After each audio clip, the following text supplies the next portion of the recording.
les postures de yoga qu'on doit utiliser pour la séance. La première, c'est la pince horizontale. Tu te rappelles, bien déposée sur la pointe de fessier. S'il faut, tu te rehausses. Les jambes tendues. Tu peux les écarter de la largeur du bassin si tu le désires. Donc, comme ça. Voilà. Et puis, tu détends bien tes pieds. Ce qui est important ici, c'est de basculer à partir du bassin et de bien rentrer le ventre, de ramener le menton vers les clavicules pour bien dégager les cervicales. La deuxième posture, c'est la pince verticale cette fois-ci. Donc pour ça, toi aussi, hop, je te fais basculer. La pince verticale. Donc on va partir de cette posture pour monter le bassin et on relâche. Si tu as tendance à pas monter ta pointe de fessier, tu fléchis tes genoux. Si tu as mal au dos, t'es mieux encore, les genoux fléchis. Mais ce qui est important, c'est de monter ta pointe de fessier et tout lâcher dans le sol. Et de lâcher les pieds dans le sol. Et d'avoir les mains tactiles et les pieds tactiles. Ça, c'est la pince verticale. La montagne ensuite, c'est la posture debout. On va juste faire cette posture. Voilà, sacrum rentré, poser, voilà, tout simplement. Tout simplement, il y a tellement de choses à explorer. Et si tu as envie de jouer de l'équilibre, tu peux faire l'arbre, tu peux faire plein de choses.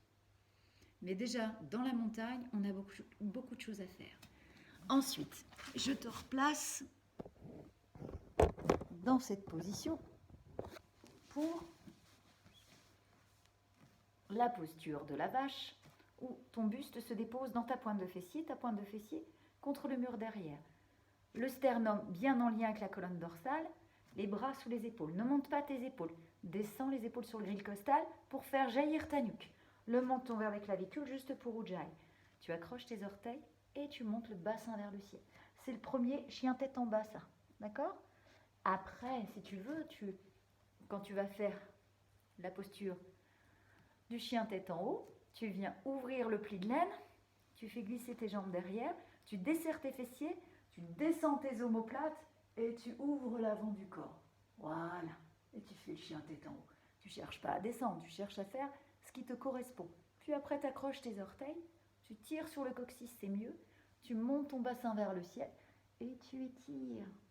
Et tu écoutes ta respiration. Et tu lâches tes bras dans le sol et tes jambes dans le sol. Voilà. Puis ensuite, tu écartes tes genoux, tes gros orteils sont collés l'un contre l'autre et tu viens descendre dans la posture de l'œuf. Visage face au sol. Et là, il y a plein de choses à sentir. Ensuite, quand tu vas t'installer sur le sol pour la fin, dans cette position-là, il y a déjà assez de choses à explorer.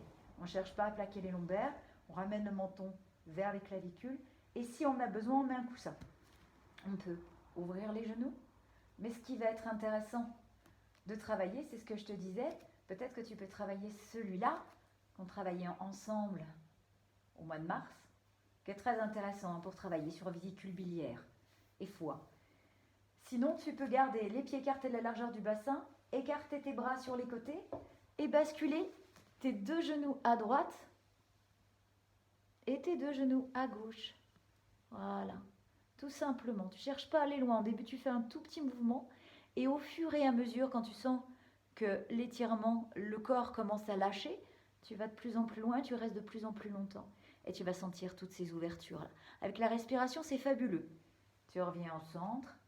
Et si tu veux, tu peux faire des bascules de bassin où tu offres les lombaires, où tu offres le sacrum et tu laisses ton buste se déposer dans tes pointes de fessier.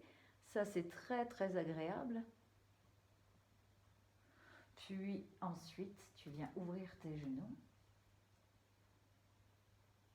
Et puis tu fais glisser une jambe et l'autre, les mains sous les lombaires, on enroule le haut du corps. Et on vient s'asseoir. Sukhasana, on est d'accord, un pied contre la jambe, contre la cuisse et l'autre contre la jambe. Et on lâche les bras vers le sol. Voilà. Merci beaucoup. Namasté.